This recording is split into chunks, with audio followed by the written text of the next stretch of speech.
Hello. Hi. Hi. Welcome, everyone, to season 2. Welcome to season 2 of Purple Friends. Yeah, we're here. It feels the same, but it's different. Yeah, because it's season 2. Exactly. I am your co-host, Co. And I'm your Joe host, Joe. And what's up? Yeah, we're your Purple Friends. We Hello. are. And today, for season 2, episode 1, we're bringing it back to basics. Boundaries. Yes, we're going to be talking about boundaries today, which is really exciting for us because we've attempted this episode before.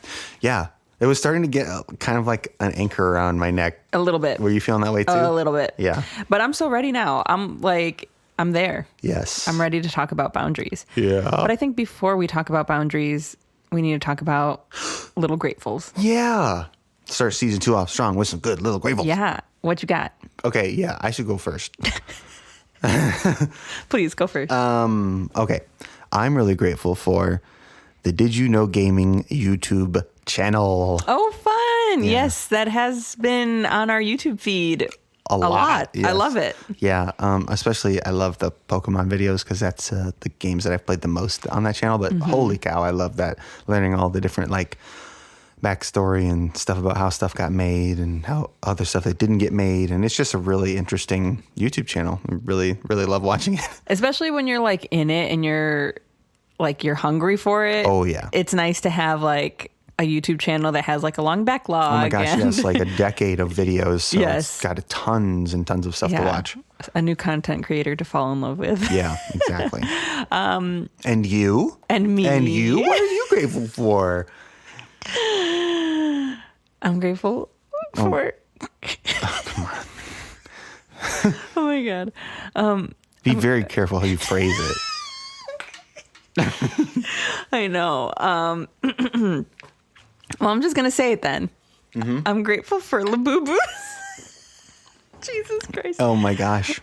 You're grateful for them. I don't have one. You don't even have one and you're grateful for them. Oh my God. Yeah, I am very grateful for Labubus. As many of you I'm sure know, Labubus are the trendiest thing right now. They're very happening.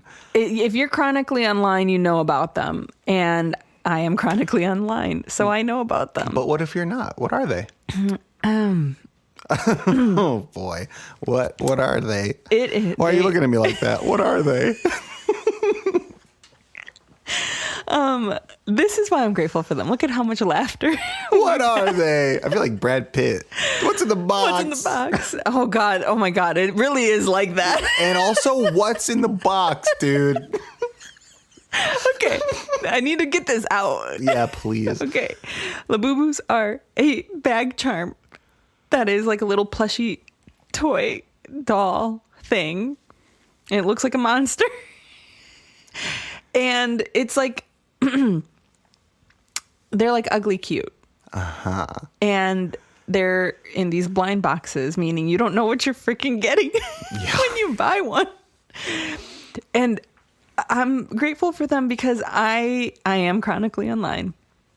And I particularly have, I think, a special interest in social trends. And I like to be participant in them. I like to see content about it. I like to go down those rabbit holes. And more importantly, I love to just see how people respond and react to something like a freaking Labubu. Yeah. Oh my gosh. I posted about it on my personal Instagram account and people thought I got hacked. Yes, seriously. And that's why I'm so grateful for them, is because it's such a weird phenomenon. And I love when things are weird and different and strange. And I know it's a capitalistic ploy. I know it's all about getting at my money. Literally I spent an hour on Pop Mart yesterday trying to get one. And I'm probably going to go to the mall after this. Oh. To go to Pop Mart just to feel closer to them. Oh, cool. That sounds fun. And just observe. Again, just observe the chaos in person, Dude, you know? I have such a funny segue. Okay, Please. Well, we can go back to talking about this, but holy cow, what a good day to talk about boundaries. Oh, I know. Oh my gosh. I know. Like, You're going there just to be near them. Yep. Like it is. Well, and the thing is, like, I was going to say that it reminds me of a time where like Black Friday was a thing. Oh my gosh. Yeah. Remember? You know, when That's you would line up scary. outside. The same thing is happening with Labubus now. People are lining out at like crack of dawn to get these little monsters. And it, like, I have fond memories of going to Black Friday shopping, not because I got a Guitar Hero 3, but because You did. But I did. But that's not why. But it was because I was up in the middle of the night as a child on a mission to get Guitar Hero 3 at all costs. And there are other people at war with me. Like that experience. And also like your parents are in on it. Like, yes. Like what the, like, that's so weird. It's like these weird blips of time of life where it's like, it's a little different. And I think right now we're all craving some levity. I know for me, this is totally a coping thing, you know? But anyway, that is why I'm grateful for Labubus, mostly for the trend, for the social aspect, but also because I'm going to get one and I'm going to knit it a sweater. See, that's cool. Yeah. Well, fingers crossed I get one because they're hard to find. Yeah. Man. If anyone out there wants to get me a big into energy like we don't have a P.O. box. They could not possibly get it to you. All right. Yes, it is a really good segue into boundaries. A really brutal, sobering segue. Yeah. No, let's bring it down a notch to boundaries, because boundaries are really important. Yes. Foundational. Yes, as you mentioned, they're back to basics. And that's great. You know, I think that's a really great place to start our second season, is just helping people better understand their own boundaries and know how to better implement them. Yeah. I think that's great. Sorry, I got distracted because I was thinking, I wonder if people are wondering why we even bothered to make a season 2. And I would say, if anyone, hey, are you? Yes. Oh, yeah. Okay. Well, if you're wondering, I thought it would be really great if every 6 months we had kind of like a reset where, like, if someone's like, oh my gosh, your podcast has X many episodes, where do I start?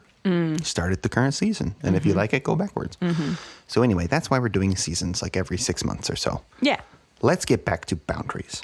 Yeah. Season 2, episode 1, boundaries. Boundaries. Let's start with the psychological definition. Yes. From a psychological perspective, boundaries are emotional, mental, and sometimes physical lines that we can establish to really protect ourselves from being taken advantage of or manipulated or having our needs unmet by others. They define where we end and where others begin. They really help us maintain a sense of self. And I really wanted to emphasize that because I think that's a symptom, a red flag to keep in mind if you feel like, do I need boundaries? You know, if you're questioning if you need boundaries, if you find it hard to make decisions for yourself or amplify your own voice in certain situations. Or say no, which we'll get to, like, you may. But anyway, yes. So they help really define where we begin or where we end and where others begin, help us maintain a sense of self and well-being in our relationships, right? Like, they really are to benefit both or all parties in a relationship. Yeah. Yeah. I think oftentimes people think that they're pretty, like, selfish, you know, that we don't care about others if we're implementing boundaries, that we're disrespectful or, you know, that they're essentially a bad thing. Yeah. But they really do help foster, like, a respectful, sustainable relationship. You know, it's okay for all of us to have needs. It's okay for you to meet those needs. And I think something, too, to remember is that boundaries can be temporary. Yeah. You know, absolutely. You are the boss. You can decide a boundary today that you may not need to enforce tomorrow. So take it day by day. Everyone does benefit from clear expectations and respect for individual limits. Yes. And there's another, like, misconception, I think, is that, like, if you, like, really love someone, then, like, why would you need a boundary? Right. And, like, you hear this a lot, like, between partners or, like, parent-child especially. No, Not true. It's important to have boundaries in every healthy relationship of some kind. They may not need to be explicit or enforced whatsoever. If someone is respectful of you as a person, then you're all good. Boundaries really only come up when somebody crosses a line. Yeah. Yeah. Yeah. You know, I think about like our daughter, she's 3, and she has no problem saying Amari needs space. Yeah. Give space. Give space to Amari. Yeah. Go away. and I love that. And I try to respect that as much as possible. If it's not revolving around safety, I'll give her a sec. You know, I'll give her some time and give myself some time. Yep. So that benefits both of us in that situation, you know, and she is my child. Yeah. Same thing with you and I. I think we have boundaries. Do we have boundaries? Yeah, totally. Yeah, totally. I think, well, first of all, I think every relationship has some kind of boundaries, but like we have a very respectful relationship, and I'm sure we have very clear boundaries. We've just never been jerks and tested them. Yeah, I don't like, we've never name called each other or like sworn at each other. Yeah, that's I feel not a red like, bag. but I hadn't even really thought of that as being a boundary because we never really said like, let's never swear to each other. Let's never swear to it. Let's not swear to each do other. that. Yeah. Should we get into some research and some background Please info? do. Did you want to get into The book. Yes. I read another book this time. This time, I'm going to say right off the bat that I give this book 2 thumbs up, 5 purple stars, friend stars. The book that I read was Set Boundaries, Find Peace by Nedra Tawwab. It's such a good book. You do not need to have any background, any foundation whatsoever in boundaries, in any kind of mental health jargon whatsoever. She meets you where you are. It's very conversational, very easy to follow along with. Really great applicable examples. And oh my gosh, like an exhaustive list of examples. Like it feels, I would be listening to the book and then she would come up with like a strategy or a situation that I hadn't even considered. And then she'd be like, now let's spend a chapter unpacking the various subcategories of that type of relationship. And it's like, wow, so interesting. So, I really recommend it. Her vibes totally align with like the kind of stuff that we say on our podcast. It's very evidence-based, very backed up by research. She is an LCPC. She's just like Jocelyn. So, I loved it. I thought it was great. And if I could kind of summarize one of the biggest takeaways that I think that Nedra Tawwab would want me to say, I think she prioritized this quite a lot in the book, is that it's basically impossible to set a healthy boundary without feeling guilt of some sort, because you are going to be coming up against somebody else's free will, and that's not going to feel good. No. It's also like that person, I'm assuming here, usually is a loved one. Yeah, and probably at their core wants to have a healthy relationship, even if they don't totally understand what that looks like. Right, and I think that's where it goes back, it feeds back into the misconception, right? If I feel guilty, I must have done something bad, you know? And so like, this isn't like, I am selfish or I am this. And we feel guilty because of what you said, you know, that we do it is an uncomfortable thing. It is a loved one that we want to feel closer to. And sometimes we do have to establish some distance to know how we can approach one another safely. Yes. That sounds like a really good book. It seriously is so good. If this topic interests you and you want some further reading after listening to our podcast, I 1,000,000% recommend it, more than any other book we've talked about on this show before. Yeah. Yeah. So yeah, good book, Nedra Tawwab. Thank you so much for bringing that to our podcast. For sure. To our convo. Yeah.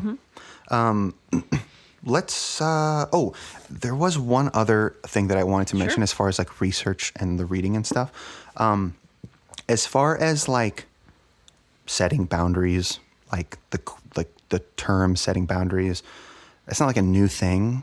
It's something that people have been talking about and has been in practice for like over 50 years. There's research dating back like 40, 50 years about the effectiveness of healthy boundaries on relationships and on your mental health. There's a plethora. This is not like some dismissible new age thing. This is essentially essential for your mental health. It like is. you need to think of this as an essential part of your self-care. You know, I think I maybe posted about this on the Instagram. I don't even remember anymore.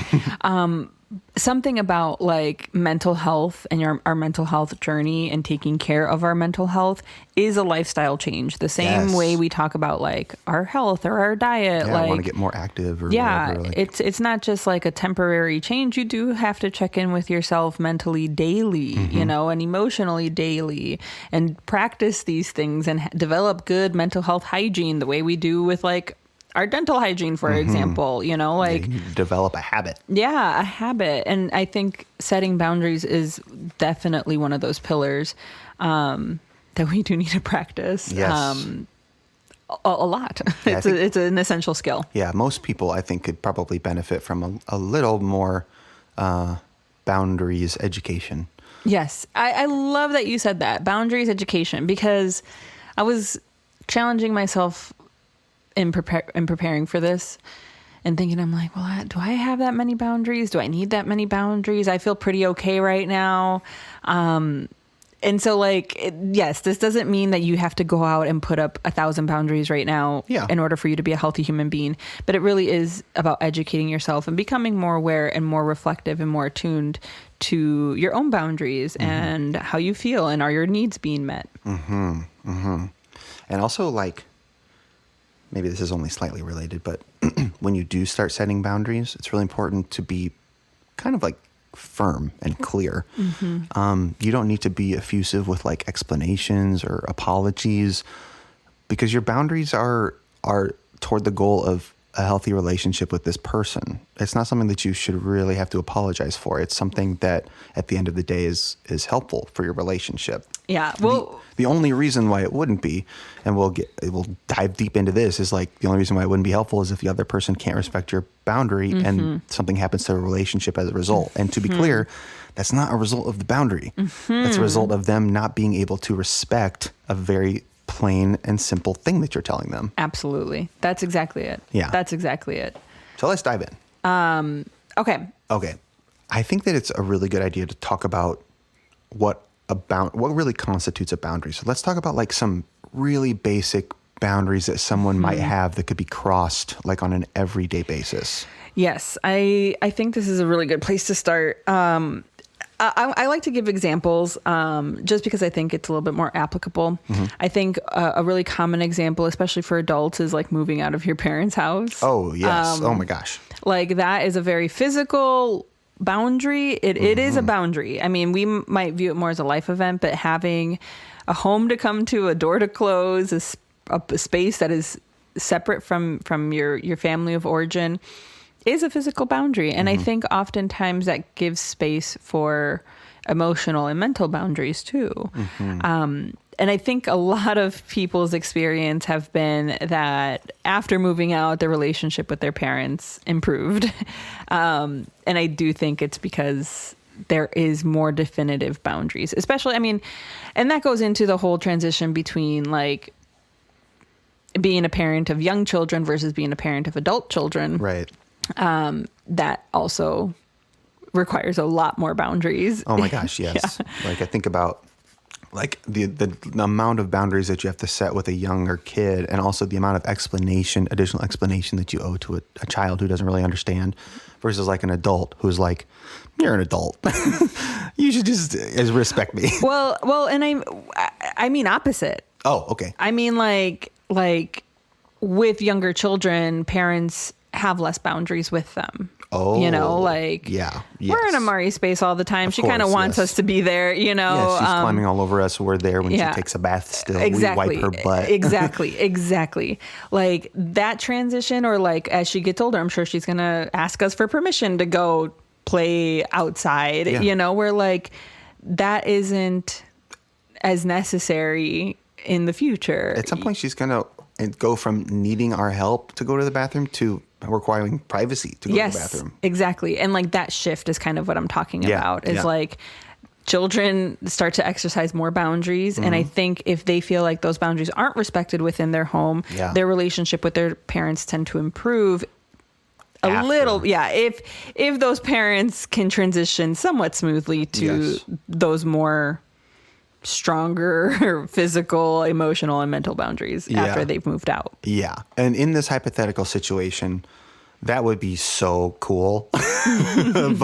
but we're talking, if let's say that I want to add the caveat, like this reality check that like, if you have, like, let's say that you're like a 16 or 17-year-old listening to this and your parent doesn't respect like your physical or privacy boundaries or whatever. There's no reason to believe that like going away to college or like getting your first apartment or whatever will change that, because parents be coming in. Parents be showing up. And that's what I mean, like that shift, all of those examples are ways in which daily people can test and push those boundaries. Yes. I think another really common one is like, if you're in some sort of argument with someone else, this is something I see in therapy a lot, is like, well, I want to talk about it, and I don't want to go to bed angry, or I feel uncomfortable. And if that other person expressed like, I need some space right now, it's really hard to adhere to that or feel comfortable or feel like you're even doing the right thing by respecting their boundary. All of that is very uncomfortable, and all of that is sometimes very nuanced and subtle. Yes. And can have other complicating variables too. Exactly. Like if someone's like, I don't want to talk about this, and setting a boundary because they don't want to accept responsibility for something bad they did. Right. That's not a boundary. That's weaponized boundaries, which is a whole other topic, which I think we talked about a little bit in the narcissistic episode, and how like that like therapy speak can be weaponized, and boundaries is one of those trendy therapy buzzwords that I think oftentimes does get weaponized. Of like I don't know, if you're hiding something on your phone and it's like, well, this is my boundary, it's like, okay, but like it's more complicated. Yes. I think the example you gave is really good too. Yeah. The idea of like the parent-child, like the two adult relationships. I'm thinking of like work relationships. Boundaries getting crossed, like hey, can you just can you transform this document into a PDF? Thanks. That's something that I get a lot from frustrated, corporate clients, that like, those are things that like clearly a boundary needs to be set because the person ends up feeling frustrated or annoyed that they're asking this very easy thing. It's like, okay, well, here's a document on how to learn how to convert these documents into PDFs, so that there's less time wasted. Like that's another really great example of a workplace boundary. Were you taking that specifically from my autobiography? Did that? Oh, well, actually, that's probably who I was thinking about in my head, just vaguely, is like these stories of frustration. But I don't think that's an uncommon experience. But oh my gosh, I don't really want to get into it, but I did have a really bad experience working at a place that had no boundaries whatsoever, that burned me out, completely changed my brain chemistry permanently. Yes, absolutely. And now we're here. That's my qualifications for mental health haver. No, you have way more than that. You also went to school and you have a degree in it. So that's fair. Chill. I wanted to talk a little bit about having any experience with boundary guilt. Yes. Oh, let's talk about boundary guilt. Yeah. I think that's something, like we said, that's a very common thing. A lot of the times we can't really experience a boundary without feeling some level of guilt. Something that can really help and how to help navigate that feeling is grounding yourself in your own truth and in your own need. As silly as it may seem, like setting an affirmation. I had a client, brilliant idea, ask Chat GPT to give them a very specific affirmation for their situation and put that as their background on their phone. And I'm like, nice. Perfect. That's like a good use of AI. Great use of AI, and like, those, they might feel silly, but they do just help remind us. And yeah, it probably doesn't feel as silly if you have one for your specific situation. Exactly. It hopefully will remind you of why you're doing it, of the benefits of it, and most importantly, that it is temporary. So let's go. Yeah. Let's go to some techniques. Let's go to the very first basic one. Saying no. You know what's something that I wrote down that I think would be very, very helpful in this situation? What's up? The rehearsal. Oh my gosh. Oh, how did neither of us bring the rehearsal for our... Oh, I was saving it for this moment. Oh, cool. Okay, I love it. I'm so glad we get to talk about the rehearsal. A little bit. I want to do a whole episode on the rehearsal. Yeah, I knew that I would say this. And I went crazy. I went absolutely wild over here. I'm like bouncing off the walls like, rehearsal. Oh my God, I'm so glad I saved that. I love that. Okay.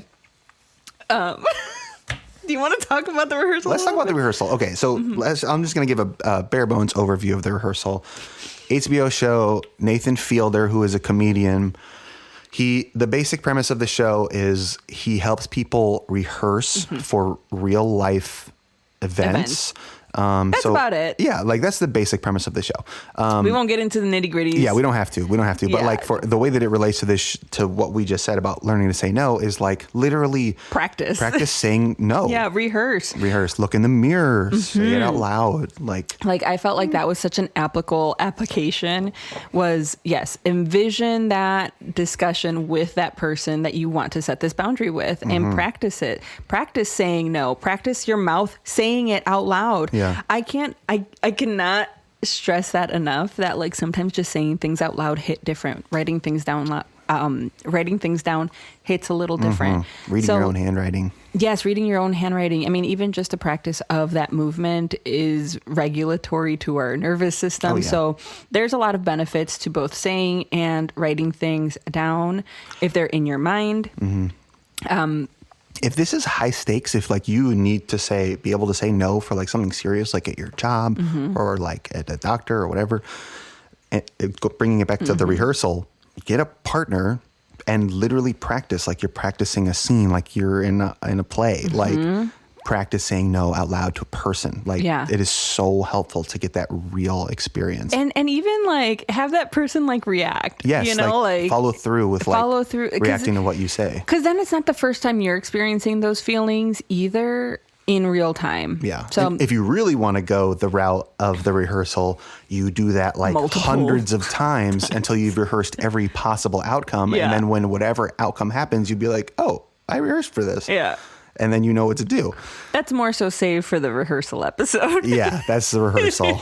We don't totally recommend dragging a friend to rehearse something hundreds of times. But I think even the writing things down part of it did jog a memory for me for a successful boundary. And we're gonna get a little personal here, but like us, yes, like we broke up before we got married. And when we reconnected, I think we were both very intentional about our boundaries because lack of boundaries is what led to us breaking up in the first place. And I think in the beginning, I remember if I wanted to have a conversation with you or if I wanted to bring something up, I would write the things I wanted to talk about down, and I would think about like, it wasn't the rehearsal level behavior, but even just that little bit, I think, I mean, and here we are however many years later, so I ended up working fine.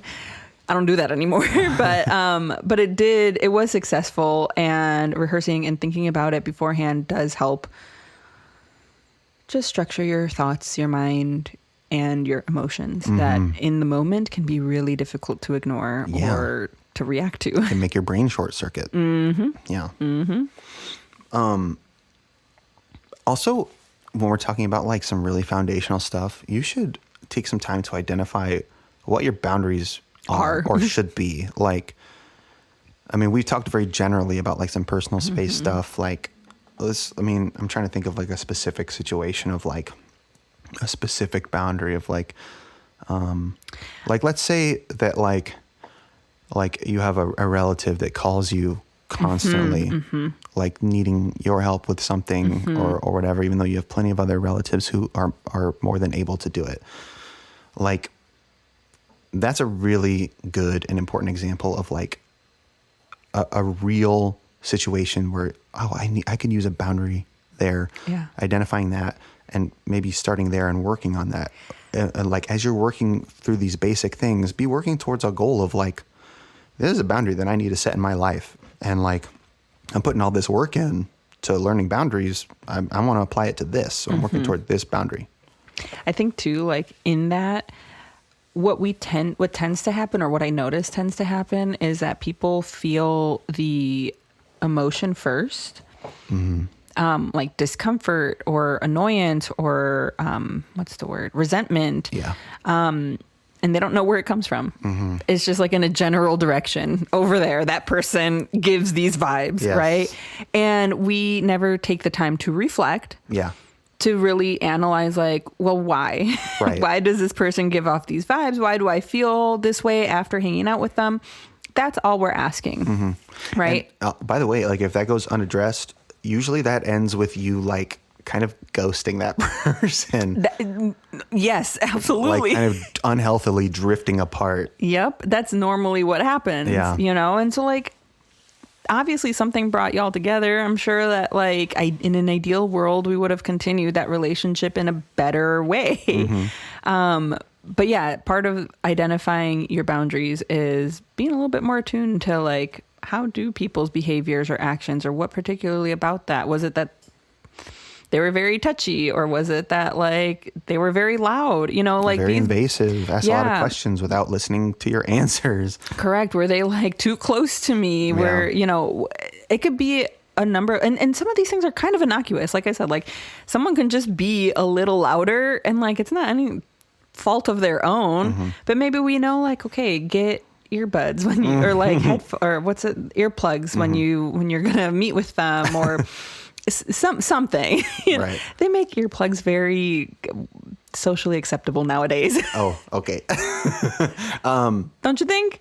With like concerts and stuff. Yeah, with concerts or like loops or like at parties or just in general noise sensitivity. That's true. Yeah. But you better believe they're going to ask you about it. I think it's really good to like let's take one of those examples that you said, like someone's just too close to you. What does it sound like to set like a firm boundary? I will channel Nedra Tawwab here and say, I feel uncomfortable when you get this close to me. Yeah. And I would appreciate just a little more physical space. Yeah. Thank you. Love it. It was, and Using I statements. this leans perfectly into the next one of communicating clearly and assertively. Because like my initial thought, probably because I struggle with boundaries, was like, oh, you can do it in a way that's like still chill and like whatever, you know, like I can be like move back every time they move forward, you know. Welcome like, to Nedra's class. yeah, okay? and then you stated a very clear and assertive boundary, and I was like, oh, there was nothing wrong with that. I was literally jumping hoops in my mind on how to set a boundary that was socially acceptable, and you did that. Y'all, this book is good. If you sound like you might enjoy reading it. Yes. Like anybody who like you was like, I don't know how he's going to say that. Yeah. This book would be really good for you, I think. Because I also, like a month ago, was in that same boat. And I think even still, like you still had a little bit of playfulness and like lightheartedness in it that like Yes, but still held the firm boundary while still while still communicating, at least to me, who you said it to. I mean, I don't think that Come closer. I still felt like, oh, fine. Like it wasn't personal. Cool. You know, it didn't feel personal. It didn't feel like Corey doesn't like me and he doesn't want me close to him. Because that's something that happens a lot too, is that like a lot of people, and that's just like how people test our boundaries, and that they do get very defensive. And that's why every boundary comes with a little bit of guilt, is because people will reject boundaries a lot of times the first time they meet them. Yes. And maybe that's something that, and actually that is something I want to talk about, is, what's the word? What is it? Distress tolerance Sorry, I couldn't think of that word. That's fine. Distress tolerance. I feel like that is such a big part of boundary setting, is that we all have collectively, I think, a lower distress tolerance, and that like we really struggle with uncomfortable feelings or uncomfortable situations, and we normally give in. We normally give in to keep the peace, to make it less awkward, to make it whatever. And we need to practice, I think, alongside boundary setting, distress tolerance, because they go hand in hand. Oh, yeah. Yeah. You have to be able to tolerate a little bit of like discomfort. Yeah. Yeah. Yeah. Yep. Like that is gonna happen. Yep. But that's part of it. I mean, you just have to get through that part to get to a healthy relationship. And you know what? It gets easier. You It know, does. It like the moment you're like, oh, I did that. It sucked, but like, you did it. Yeah. you know? And you know what? I wrote this down because normally it ends up being fine. Yes, it does. Normally it does end up being fine. Yes. That was something that Nedra Tawwab emphasized, is it usually is It's fine. Yes. People in general are like, they don't want to make you uncomfortable. It's only like the rare exception who will like be like really nasty about it. Yes. Like you really don't have to worry about that in most cases. In most cases. And I think if it does, that's a whole... It's a whole other thing. Yes, a whole other thing. And yes, usually it ends up being fine. The number of times I tell you, like I truly, now that like we're talking about it, all these examples are coming up of clients telling me like, oh, it was fine. Yeah. Oh, it was good. They totally understood. When last week they were literally like catastrophizing. Yes. And like, this could end my relationship with my family. This could end whatever. And I get it. It really does feel that way. And our anxiety, that part really is loud in those moments. Jerry. Yes, Jerry. The anxiety guy. Yeah, he comes up and he's just mailman. Loud. Yes. Yeah, he's got some mail for you. He's got some. Yeah, he just has bills. Jerry, the anxiety mailman, has terrible mail. Yeah, he just gives you bills. We're painting a picture of a really nasty guy. That's so sad. This is a different Jerry. But you made him a mailman. But no. Dang, did I make him a mailman? Yes, you did. This is evil Jerry. Oh my gosh. I bet you like 1% of our listeners know why. What that even is. Don't worry about it. Don't worry about it. Listen to our IFS episode. Yep. Yes. In those moments, it can be really hard and we do catastrophize. But practice it once and it will end up being fine. And if it doesn't, it's okay. It doesn't mean that you've done anything wrong. It just means, okay, this is a problem. You know, this thing that we kept trying to tell ourselves wasn't a problem is a problem. Is a problem, yes. And actually, it's a bigger problem because the other person is refusing to believe it's a problem. That is when maybe the skill of reinforcing a boundary comes in. You know, these are the cases when you might need to reinforce a boundary. I think about Coco all the time when our dog. Yes, when I talk about reinforcing boundaries, because I think about our back fence. Oh.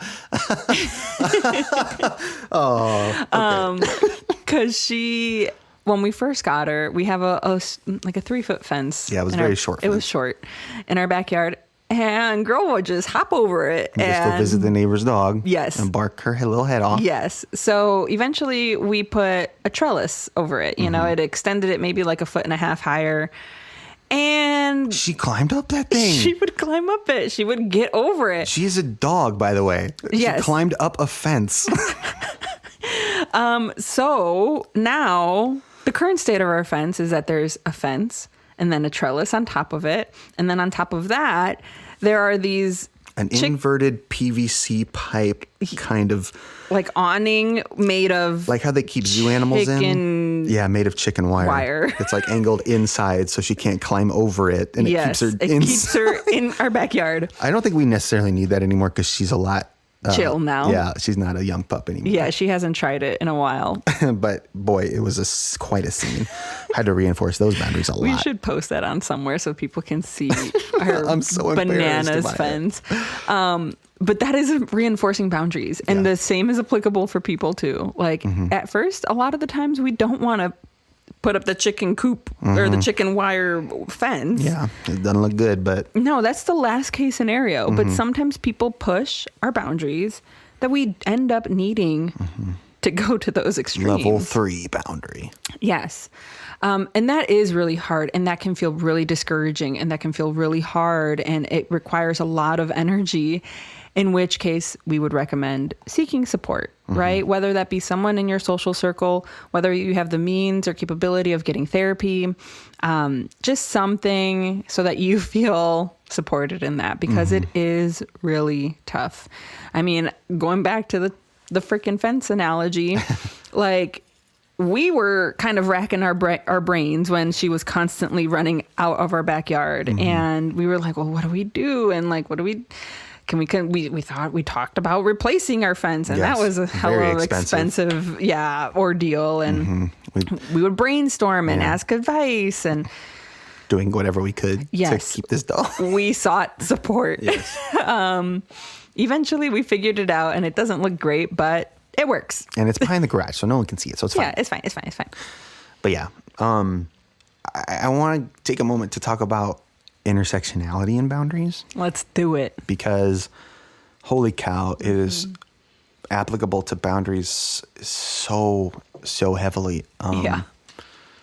Like, okay, let me just try to think of the demographic here. If you are not a white, male, cishet, able-bodied, not poor man, then your boundaries get tested way more than if you are in that group. Yes. And they get tested in really strange, upsetting, subtle ways. Talking about microaggressions, talking about macroaggressions. Oh my gosh, yes. People, I mean, like, think of, like, this is an example that I read in the book, right? So typically, if a white male, let's say there's two coworkers, a white male and a black female coworker.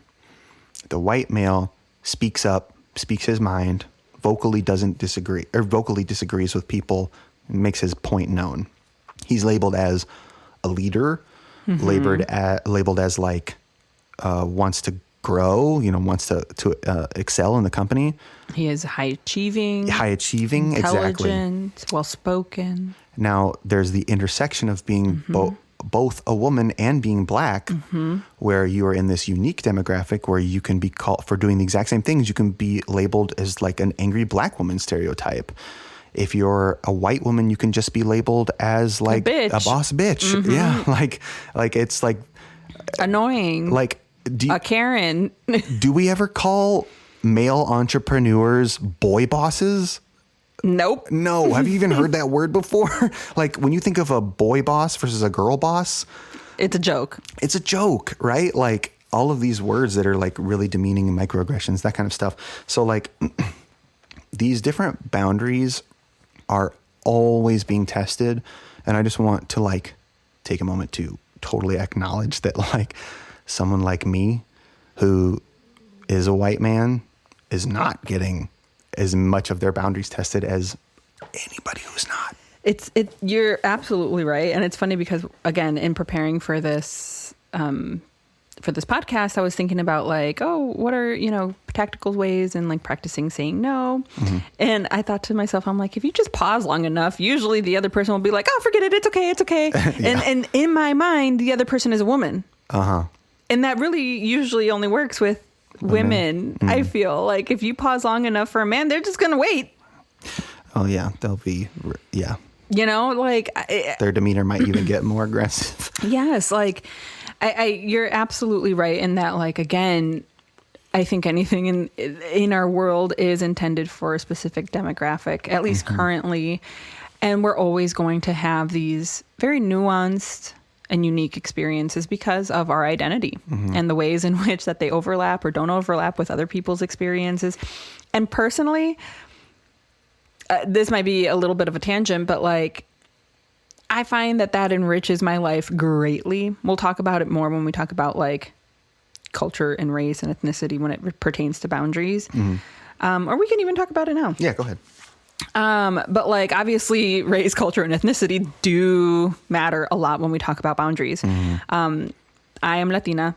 That's not a secret. And I think a big part of Latino culture is obviously the collectivistic part of it, where we do put everyone else's needs ahead of ourselves. And this is like, the word boundaries obviously does not exist in Spanish. These are things that aren't talked about, aren't expected. I think of the movie Spanglish with Adam Sandler. There's a moment in there where the mom and the daughter, Latinas, are in an argument, and the girl communicates that she needs some space. She's like, I need some space. And the mom gets in her face and she says, there is no space between us. And like, that is such a true thing. Like, that's such a true thing. Like, I feel like that's such a true thing. And as I was reflecting on this episode, on that aspect of both my identity, the identity of certain clients, that it does enrich my life. You know, there are aspects that, yes, I do agree that like, and I have instilled more boundaries in my life than I think I would have expected. But I also think I'm very boundaries light. Yeah, I think so too. You know, I think I don't have tons of boundaries. I think I'm okay with that personally. Again, I think that I'm reflecting on it. I'm like, I don't know if that comes from being socialized with my dad, for example, who's like, you hug and kiss everyone when you say hi, and you give them your hand, and you show interest, and, you know, you be the bigger person. Like, these are things that were instilled in me. But I think as an adult, I'm also accepting of it, and I kind of like integrated it into my own life. And like I said, it's enriched my life. So the lack of boundaries has enriched my life. I've had these really deep relationships with the people in my life. That are wonderful, but then I think it enriches our life in both ways, right? In good and bad. And so keeping that in mind, having that balance, and I think I've grown to appreciate even the bad sometimes, you know. That's just me.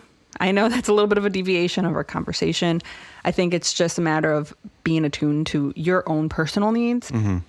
And accepting that like you have these boundaries and you don't have these other boundaries, and that's okay. And that might look different from your partner or anyone else in your family, and people will get over it. Like, people will be okay. Yeah. And also, specifically with your story, you're a recovering people pleaser. And I'm sure that like that journey is heavily influences this journey as well.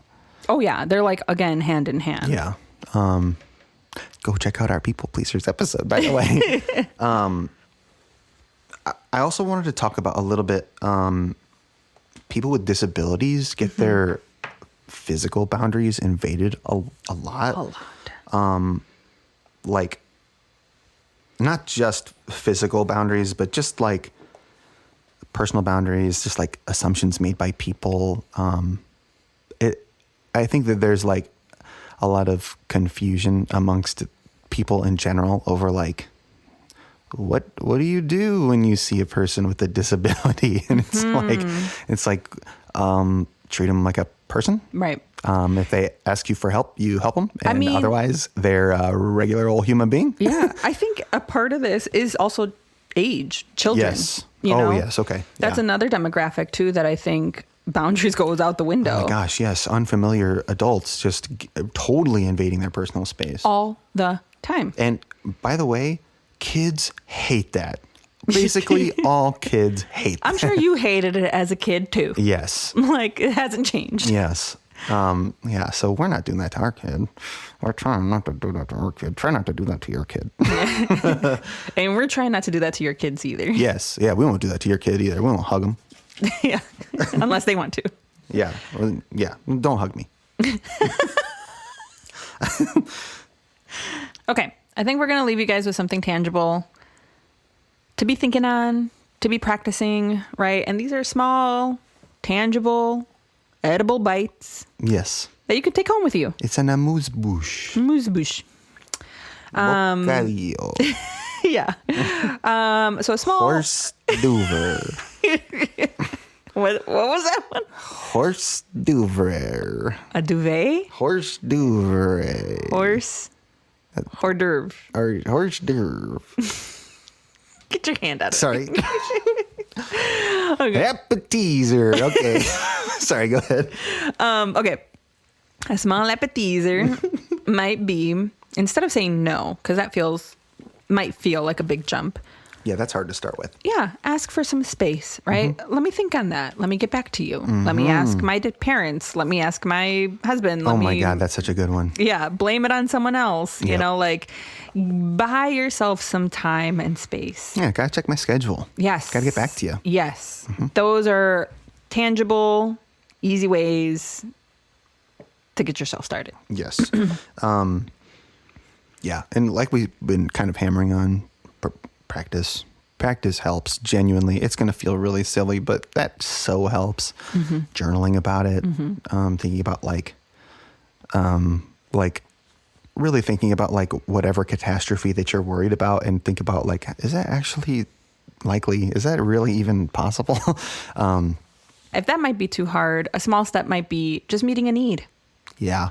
Right? If you're feeling overwhelmed by the feeling of discomfort or the guilt of setting that boundary or whatever else, shifting focus to meeting your needs, whether it be, you know, you need a shower, you need to take a step outside, you need to have a meal, take a drink, pet a dog, you know, like Stuff your face in a dog's fur. yeah. Yeah. Get a deep huff. Huff of the woof. Oh my God. That is, again, a small step that is tangible, easy to accomplish. I think y'all can do that. Yeah, you guys, y'all got this. You can totally do it. Yeah. We know you can do it. Yes. We're also sending you lots of encouraging energy and vibes. Bzzz. You felt that, right? That was the sound. Sorry, That was the they vibes. sound so buzzy. Yeah. Anyway, we love you guys. We love you guys. We'll talk to you later. This has been your Purple Friends. Signing off, and don't forget to huff that woof.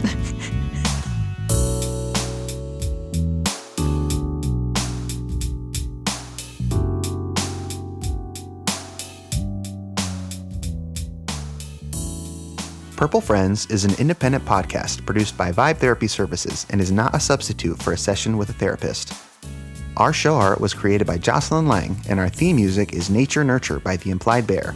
Vibe Therapy is an Illinois-based private practice serving clients in person at our Wheaton office and virtually throughout the state of Illinois. We accept Blue Cross Blue Shield PPO, United Healthcare, Aetna, and Cigna Insurance. We also offer private pay rates as well as free 15-minute initial consultations. Therapy doesn't have to feel clinical. Visit vibetherapyservices.com today to see if we vibe.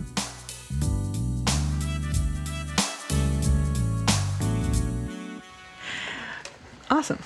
We should go back to talking about Labubus. Oh my God.